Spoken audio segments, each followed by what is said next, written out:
Captain Vera stood in the command center of the Sorothar, her flagship, staring out at the pale blue dot that was Earth. A long silence had settled in the room as her team worked in quiet concentration, running diagnostics and analyzing data streams. To anyone else, the silence might have seemed like a moment of calm before the storm, but for Vera, it felt like a foreboding pause, an unsettling prelude to something far darker. The Sorak had conquered countless planets over the centuries, each more advanced than the last. Entire civilizations had fallen before their might, their technology stripped and integrated into the Sorak Empire. But Earth was different. It was primitive. The planet's defenses, as far as the scouts could tell, were almost laughably outdated, decades behind even the oldest of the Sorak colonies. No massive fleets, no planet-wide shielding systems, no signs of advanced military capabilities.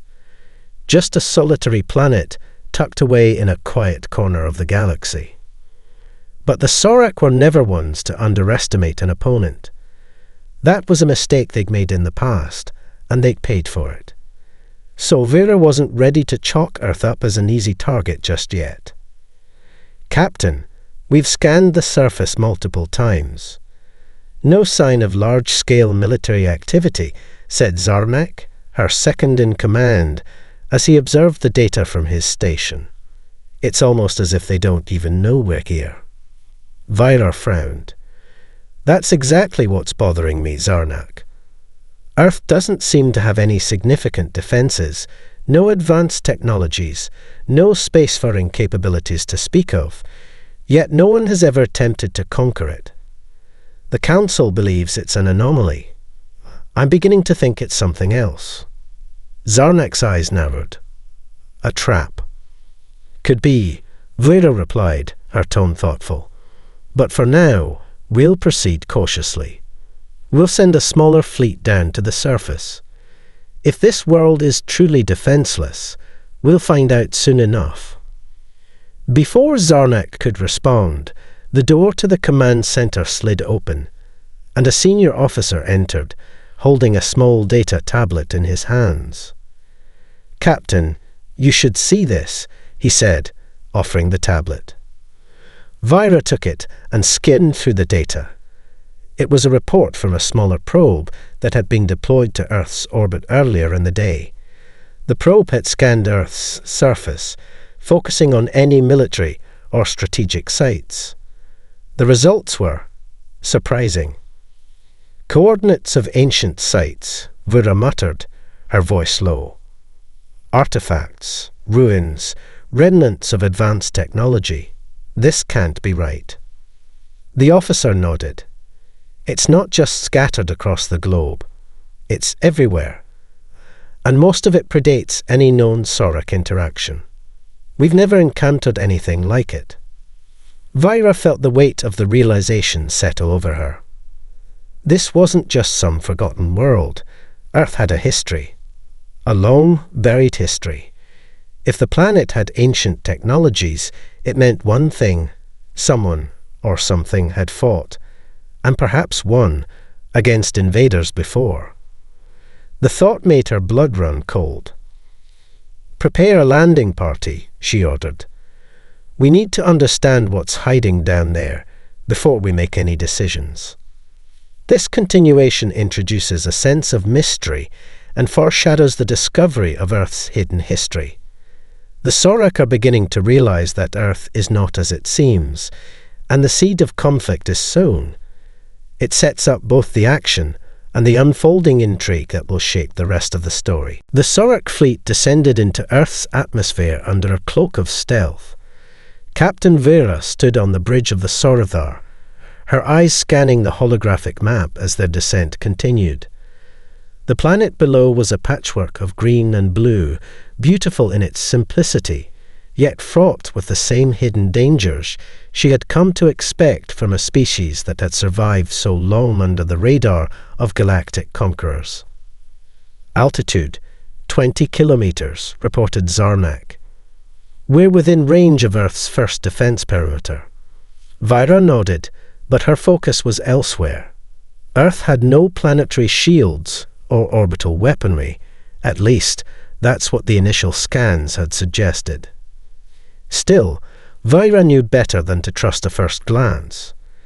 There was something about this planet that didn't sit right, and she couldn't shake the feeling that it wasn't just its history that had kept others from attacking.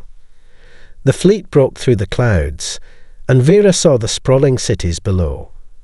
Clusters of skyscrapers, industrial complexes, and what appeared to be a network of older, more run-down military sites. Nothing to suggest the high-tech marvels she had expected. Nothing to explain why Earth, with its seemingly weak infrastructure, had been spared from galactic conquest. "Activate cloaking shields," she ordered. But before the command could be fully executed, the first sign of trouble appeared on their radar, a series of blips, a formation of high-speed jets closing in fast. "Interceptors," Zarnak muttered. "Earth has a response force." Vyra narrowed her eyes. "They're not part of any coordinated fleet," she said. "Single-use units. Local military." "Captain," another officer interjected. "They're closing fast. Their weapons are locking onto us." The jets, tiny in comparison to the Sorak ships, swarmed toward them with surprising precision. Vyra frowned. These weren't the types of fighters she'd expected from a world supposedly incapable of advanced technology. Still, she wasn't worried. The Sorathar was equipped with advanced cloaking and countermeasures far beyond anything Earth could deploy. "Deploy decoys," she ordered. "Let's see how good they are at hitting targets that aren't there." The Sorak ships released a series of shimmering holographic projections, creating a swarm of false targets in every direction. As expected, the Earth jets veered to intercept the decoys, their missiles blasting harmlessly through the air. Vyra smiled slightly. It was almost too easy. Then the real surprise hit. Without warning, a second wave of interceptors appeared, far faster and more coordinated than the first. These jets didn't fire missiles. Instead, they deployed electromagnetic pulses, high-frequency blasts that scrambled the Sorak cloaking systems, rendering their ships visible to Earth's radar. "How are they?" Vyra began, her thoughts interrupted by the sudden jarring lurch of the ship as it was struck by an unexpected EMP pulse. "Shields at 70%. Zarnak shouted. Vyra's eyes widened. These aren't ordinary jets, she realized. The Earth military was using a combination of old technology with something more sophisticated, something they hadn't seen coming. The EMPs weren't just blocking their cloaking, they were disrupting their entire energy grid. "Retreat," Vyra barked, slamming a fist on the command console. "Initiate evasive maneuvers. Get us out of range." The Sorak ships twisted and turned, trying to regain control of their cloaking systems and defensive shields, but the Earth jets were relentless, pressing the attack with ruthless efficiency. Vyra could see them now, a dozen fighters, all bearing strange markings, using advanced, untraceable propulsion systems that had no place in a world so technologically backward. These weren't just random interceptors. They were highly trained and equipped with weapons that could hit their ships at long range. "We need to know where these fighters are coming from," Vyra said, eyes narrowed. But there was no time to think further. Earth was awake now, and its response was far more than the Sorak had bargained for. "Prepare for another attack," she ordered, already plotting their next move. The Sorathar might have superior technology, but Earth had something the Sorak couldn't easily counter, an unpredictable, unyielding will to fight. This continuation amps up the tension, showing that Earth's resistance is more formidable than the Sorak expected. The discovery that Earth's military has advanced capabilities that were previously hidden sets the stage for an escalating conflict, creating more mystery around the planet's true nature. The Sorak are realizing that Earth might not be the easy target they assumed. The Sorathar pulled back into the upper atmosphere, narrowly evading the second wave of Earth's fighter jets. Captain Vera's jaw clenched as she watched the human planes disappear from the view screen, their EMPs still reverberating through the ship's systems. For a moment, she'd felt like they were on the verge of being overwhelmed by something far beyond Earth's technological capacity. But as they regrouped, she knew one thing for sure. Earth was hiding something. "We're safe for now," Zarnak said, his voice tense. "But we've barely scratched the surface of this planet's capabilities. Those jets, they shouldn't have been able to track us, let alone disable our cloaking." Vyra nodded, but her mind was already racing. If Earth had this kind of technology, why hadn't they been noticed by other galactic powers? Why hadn't they been targeted before? For the first time since the Sorak had set foot in the galaxy, she felt a creeping sense of doubt. Something was off about Earth, and it wasn't just the strange fighters. "Send a message to High Command. We need reinforcements," she said, her voice more controlled than she felt. "And tell them to prepare for a deeper investigation. Earth is hiding something powerful." As the communication link was established, Vyra turned to her officers. "Zarnak, find out everything you can about Earth's history. I want you to look into their military records, their space programs, any history of contact with other species. We're missing something crucial here." Zarnak nodded and turned to his terminal, immediately diving into the vast database of galactic archives. Hours passed as the Sorathar orbited silently, hidden from Earth's defenses, but unable to make further progress. The scans of the planet continued, and the more they dug, the stranger things became. Earth had no interstellar presence, no evidence of advanced space travel, yet historical records suggested there had been alien contact in the past. The timeline was fragmented, but the clues were there. Strange artifacts scattered across the globe, ancient ruins in remote jungles, and coded records indicating alien visits long before the Sorak had ever arrived. Then Zarnak found something that stopped Vyra dead in her tracks. "Captain, you need to see this," he said, his voice tense. On the holographic screen, a map of Earth appeared, highlighting several ancient sites spread across the planet, often hidden in plain sight, disguised by centuries of natural growth or urban expansion. But what caught Vyra's eye wasn't just the sheer number of these sites, it was their age. Most were millennia old, predating even Earth's recorded history. More than that, the technology embedded within the ruins was far beyond anything the humans should have had access to at the time. "This isn't just ancient," Zarnak said, scrolling through the data. "These artifacts, this technology, it matches the signatures of old Sorak tech, but these readings are reversed. Whoever built these ruins knew how to harness our own energy systems before we ever discovered them." Vyra's blood ran cold. The implications were staggering. If the humans had access to Sorak technology from ancient times, and they survived, it meant Earth was no stranger to combat with far more powerful species. Her suspicion was growing into something more. Earth had been a battleground for ancient wars, and the humans had won. "Prepare a landing party," she said, the edge in her voice unmistakable. "I want eyes on the ground. We're not leaving until we understand what Earth is really hiding."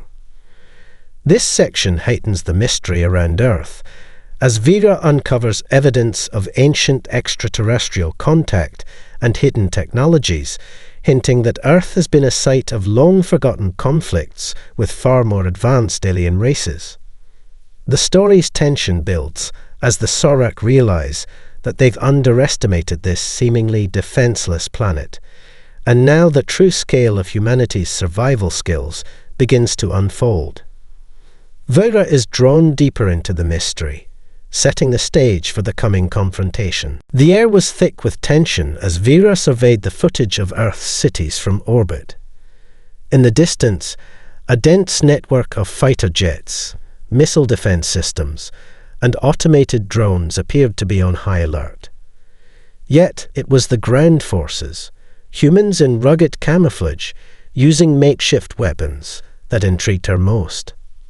Their military tactics are unlike anything we've encountered, Zarnak muttered, studying a live feed from a reconnaissance drone.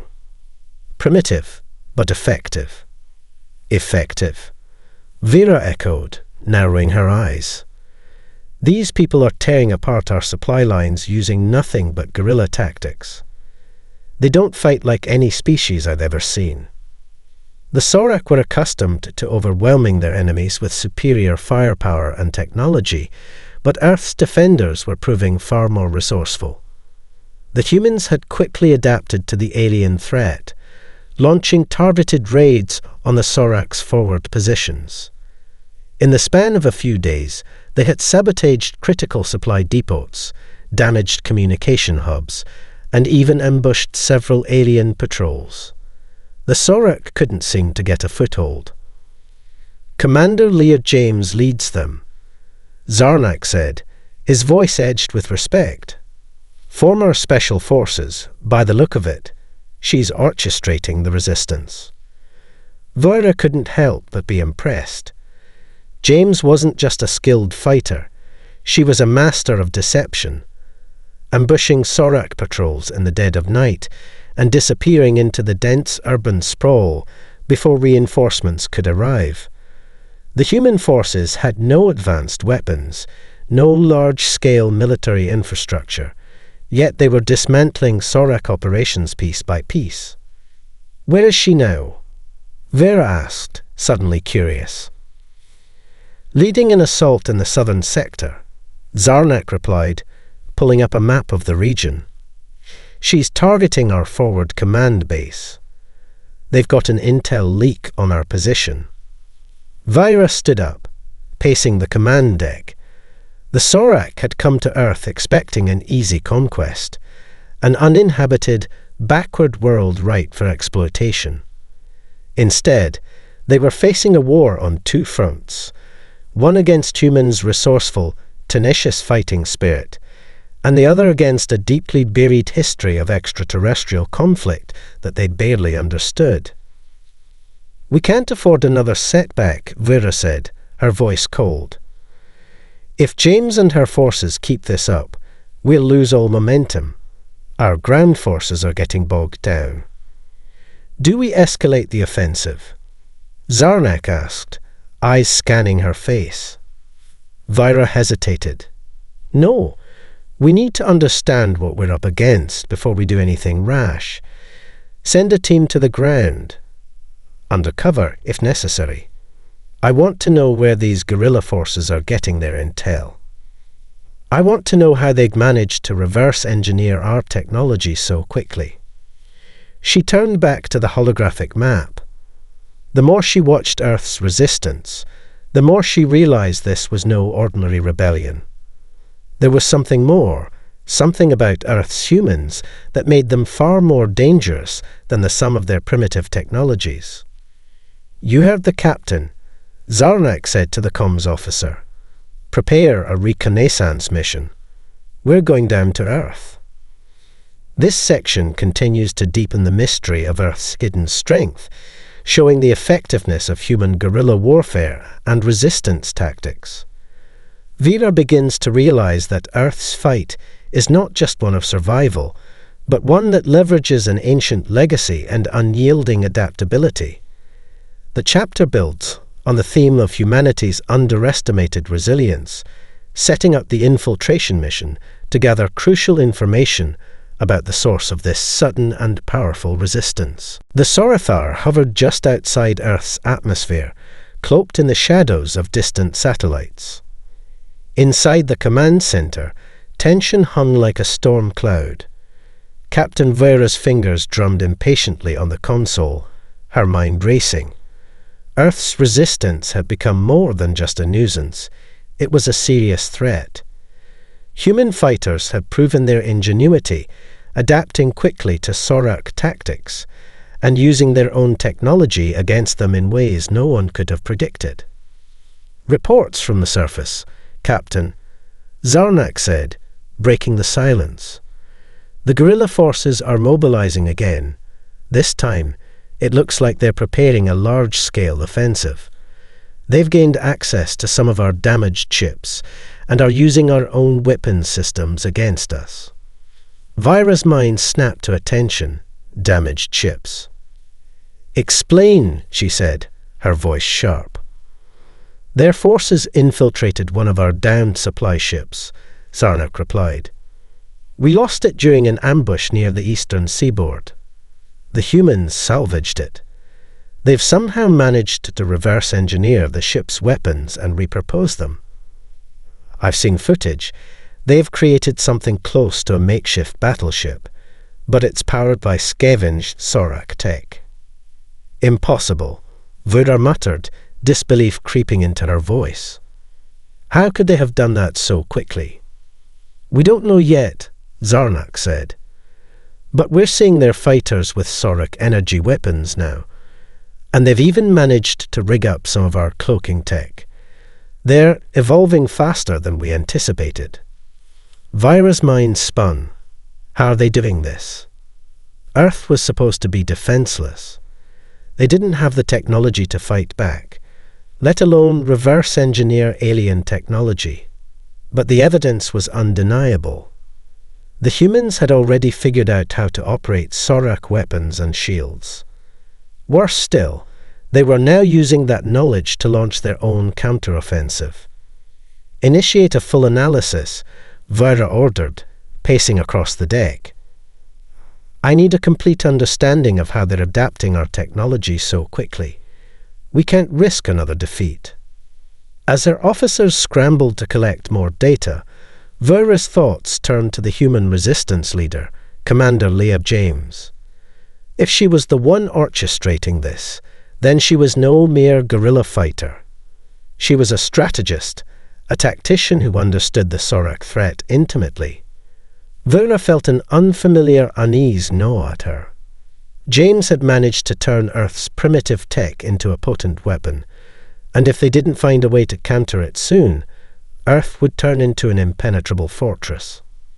"Zarnak," Vira said, a cold resolve settling over her. "It's time we meet with them. We need to understand what makes Earth's resistance tick, what they're truly capable of. I'm not waiting for another ambush." Zarnak hesitated. "Captain, are you suggesting?" "Yes," she interrupted. "A covert mission. We'll land. We'll take prisoners, and we'll interrogate them. We need to know everything about their advancements and why they're so determined to fight back." Zarnak looked at her, a mixture of admiration and concern in his eyes. "Understood, Captain." Within minutes, the preparations began. The Sarathar would descend into Earth's atmosphere again, this time with a far more direct approach. The mission was simple: get to the heart of the human resistance, capture key leaders, and extract their secrets. The stakes were higher than ever. Earth's resistance wasn't just fighting for survival, it was fighting for something much more dangerous: victory. This section introduces the idea that Earth is adapting to the Sorak threat with alarming speed, using salvaged alien technology to fight back. Vira, increasingly concerned, realizes the scale of the danger humanity presents. It sets up the next phase of the conflict with Vira, preparing for a more direct confrontation, signaling a shift toward a more aggressive, hands-on strategy as the Sorak attempt to break through the human resistance's technological advancements. The tension continues to build, making Earth's defense seem less like a desperate struggle and more like a real threat to Sorak supremacy. The Sarathar dropped into Earth's lower atmosphere under the cover of night, cloaked once again as it neared the designated landing zone. Captain Vera stood at the helm, her face hard with resolve. The mission was risky, dangerous even, but the time for hesitation had passed. She needed answers, and she needed them now. The longer the resistance adapted, the more Earth would seem like an unshakable fortress. Landing in 5 minutes, Zarnak announced, his voice taut with anticipation. Vyra took one last look at the map. The coordinates led them to a heavily forested area in the northern hemisphere, a remote location where Earth's resistance had recently made a series of successful raids. The area was largely uncharted by the Sorak, and their scouts had reported unusual energy readings from the surrounding forests. The perfect place for a covert operation. "Prepare for entry," she ordered. "All crew on high alert. I want the stealth units deployed immediately upon landing. No mistakes." The ship's descent grew steeper, its thrusters humming low as it glided over the thick canopy below. They were near their target now, a former human military outpost that had been abandoned long ago, until recently, when it had become a hub for resistance fighters. The Sarathar touched down with barely a sound, its massive frame sinking into the soft earth. Vera was the first to step out of the transport shuttle, her boots crunching against the damp ground. She signaled her unit to follow, each one clad in dark, adaptive camouflage gear designed to blend seamlessly with the environment. Their objective was simple: locate the Resistance's leadership, extract intelligence, and neutralize any threats. But nothing about this mission felt simple. As they moved through the dense underbrush, the team maintained complete silence, each footstep calculated, every movement deliberate. Vyra's eyes darted between the shadows, scanning for any signs of activity. The forest was alive with the sounds of distant creatures, but there was an underlying stillness, an unnatural quiet that set her nerves on edge. "Nothing yet," Zarnak muttered, scanning his handheld device. "We're close. The signal's coming from just up ahead." They advanced cautiously, reaching a clearing where an old, crumbling outpost sat. The building was partially collapsed, but there were signs of recent activity. Lights flickered weakly through broken windows, and a faint hum of electrical power buzzed from within. Vyra motioned for the team to spread out. They approached the outpost, weapons raised and ready. As they neared the entrance, the sudden crackle of a comm signal cut through the silence. A voice, distorted and faint, crackled from one of their wrist devices. "Captain Vera," it said, in heavily accented Sorak, "you've underestimated them." It wasn't an earthling voice. The realization hit Vyra like a blow to the gut. They were not alone. Someone else was operating on Earth, someone who had been watching the Sorak and their every move. "Who is this?" She hissed into her comm, but the transmission cut off abruptly. "Captain," Zarnak barked, his voice urgent. "We've been surrounded. There are more of them." Vyra turned sharply. The clearing around them had transformed. What had once seemed like an abandoned outpost was now a trap. Figures emerged from the shadows, not human, but something else, something alien. And in the midst of them, standing tall and unwavering, was a figure she recognized, Leah James. But this was not the human resistance leader she had expected. James was wearing armor, alien armor, the same kind Sorak soldiers wore.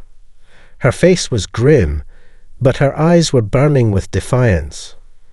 "Welcome to Earth, Captain," James said, her voice steely. "I hope you're ready for a fight."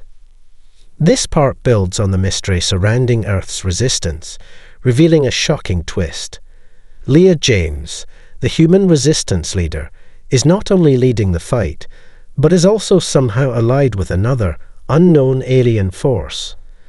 This new development throws Vera and the Sorak into a more complex situation, where they must face not only Earth's ingenious fighters, but also an entirely new alien faction that has been operating in the shadows. The story is now setting up a larger, more mysterious conflict, raising questions about the true scale of the war on Earth. The pairing was now a tense standoff. Vira's team was positioned in tight formation, their weapons trained on the unexpected figures emerging from the shadows. But their attention was fixed on Leah James, standing at the forefront of the strange group. The armor she wore was unmistakable. Sorak technology, integrated with something older, something almost arcane. It was sleek and deadly, but there was an unsettling sense of familiarity in its design. Vira's mind raced. How had the humans, how had James, come to possess Sorak tech? The last time she checked, Earth's technology was far behind the Empire's. But the woman before her didn't look like an average guerrilla fighter. She looked like a soldier, a commander with a purpose. "Stand down," Vera ordered, her voice cutting through the silence. "I don't know what game you're playing, Commander James, but it's over. You're surrounded." James didn't flinch. Her cold eyes locked onto Vera's, and for a moment, the silence between them felt like a lifetime. The alien forces behind her didn't move, their stance unwavering, but they didn't show signs of aggression either. It was as if they were waiting for something, a signal, a decision. "I'm not playing anything, Captain," James said, her voice firm but calm. "I'm simply doing what needs to be done. This planet has been through enough." Vira's confusion deepened. "Enough? What are you talking about? You're leading a rebellion, armed with our technology, and now you're working with..." She stopped herself, her mind reeling. "Who are these people?" James raised a hand, gesturing for the aliens behind her to step forward. To Vera's shock, they didn't resemble any known species within the Sorak Empire. They were humanoid, but their skin was pale and slick, like marble, their eyes black and featureless. Their armor seemed like a fusion of Sorak and something older, more mystical. It was clear they weren't from any of the same species the Sorak had encountered in their conquests. "These people," James said, with a hint of pride, "are the Elder Kin, an ancient race who once called this world home. They've been watching, waiting, while humanity fought off invaders for millennia." Vira blinked, unsure of what to make of the claim. "The Elder Kin. You expect me to believe that? You've been fighting us with their help." "Fighting you?" James's eyes flickered with a flash of anger. "No, I've been protecting Earth. Protecting it from you. From the Sorak. You've been here before, Captain. Centuries ago, your kind came to Earth. Twice, in fact. And both times the Elder Kin stopped you." Vira felt the ground shift beneath her feet. "You're lying. The Sorak have never." "Not you personally," James interrupted. "But your ancestors, your people. The Sorak have been coming to Earth for thousands of years. You always thought the planet was defenseless. But in reality, we've been keeping it safe, secretly, from every galactic empire that's ever tried to conquer it." Her words hit Vira like a storm. 2 invasions. The Sorak, in all their history of conquests, had never mentioned such failures. How could Earth, this small, seemingly insignificant planet, have fended off the might of the Sorak twice, and no one had ever recorded it? James continued, "We've adapted, Captain. We've learned. The Elder Kin shared their knowledge with us, centuries ago. Your technology, your weapons. We've been studying them, adapting them, waiting for the day you would come again. A wave of understanding washed over Vura, though she was still struggling to process the enormity of the revelation. The humans hadn't just survived, they had learned from their past victories, harnessed alien knowledge, and kept their world hidden from the Sorak's notice for generations. But why? Vera demanded, her voice rising. Why keep this a secret? Why not reveal yourselves before?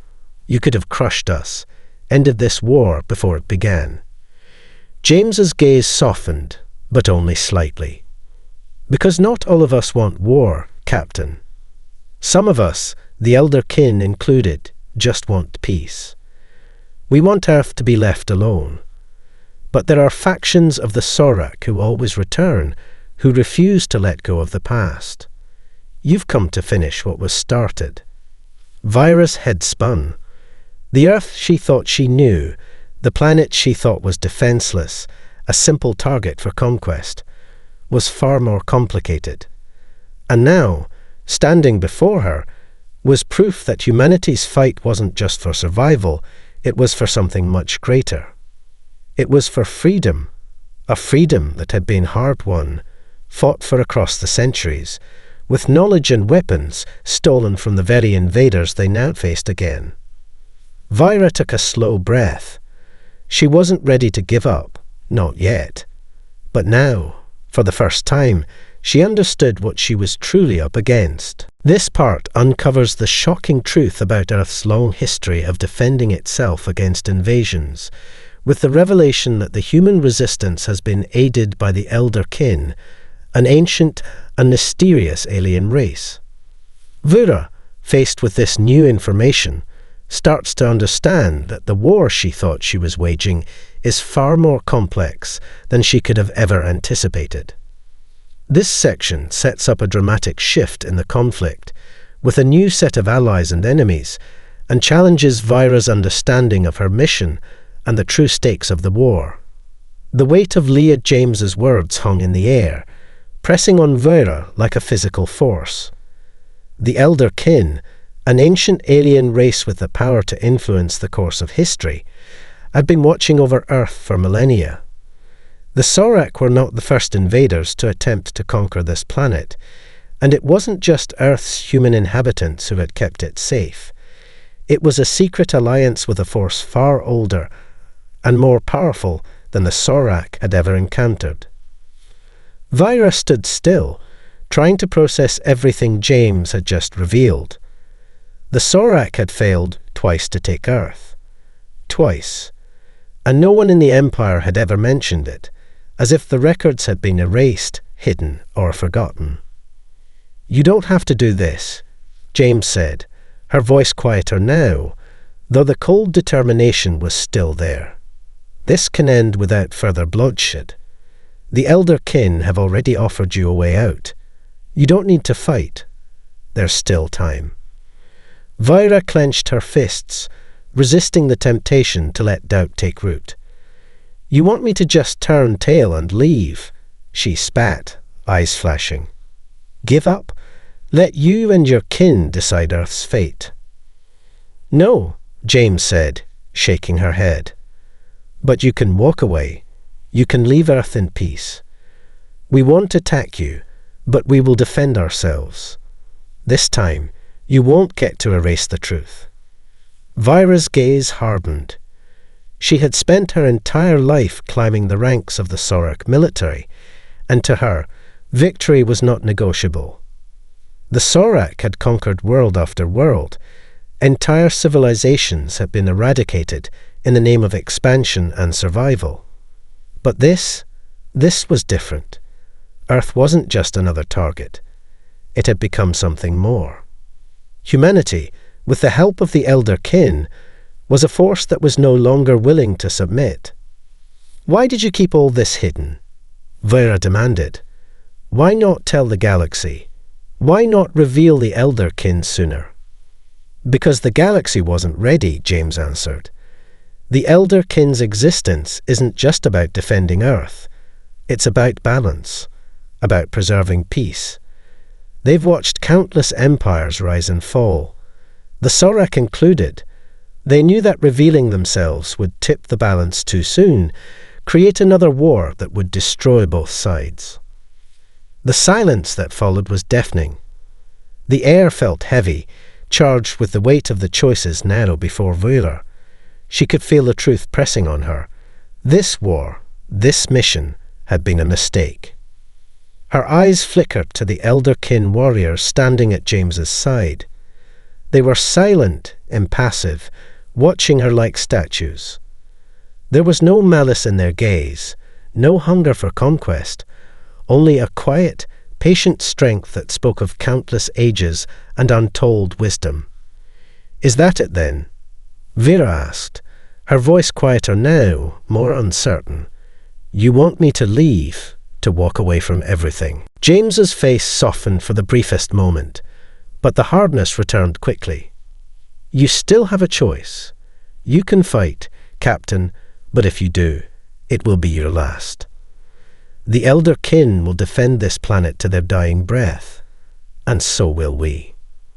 The Sorak had been known as Conquerors, feared across the galaxy, but for the first time in her life, Vera felt the weight of her own insignificance. Earth, once a backwater planet, had become the battleground of something far larger, far older than the Sorak could comprehend. Vera took a slow breath, her hand moving toward the hilt of her blade. She had come here to destroy, to conquer, but now, standing face to face with the people and the forces she had underestimated, she realized the stakes were much higher. "You're right," she said at last, voice steady, though the words tasted foreign. "I can walk away." There was a long pause, and for the first time since the invasion began, Vera saw the smallest flicker of hope in James's eyes. But before anything could be said, the sudden shriek of a warning klaxon interrupted them. "We've got company," Zarnak shouted from the shadows, his voice tense. "Multiple ships coming in fast." Vira's heart sank. The decision she had made, however tentative, was now irrelevant. The Sorak fleet, sensing weakness, had launched a counterstrike of their own. They wouldn't stop until Earth was under their control. Vira turned back to James, her voice grim. "You won't get to decide how this ends. Not today." James's expression hardened once more. "Then we will decide." With a final piercing look, the two leaders parted ways, one returning to her command, the other to her rebels. But Earth was no longer the same planet it had been just days ago. The war had escalated from a conflict between invaders and defenders to a war between worlds, between ancient forces with secrets and technologies no one could fully understand. And now it was not just the future of Earth at stake, it was the future of the galaxy itself. This final chapter ties together the major themes of the story, focusing on the choices Vira faces and the deeper, more complex nature of Earth's resistance. It ends with a dramatic turn of events, where the Sorak fleet prepares to attack, and the story transitions from a battle for Earth to a much larger conflict. Vira's internal struggle, her realization that the war is not what she thought it was, lays the foundation for the next chapter in the ongoing struggle between the Sorak, humanity, and the mysterious elder kin.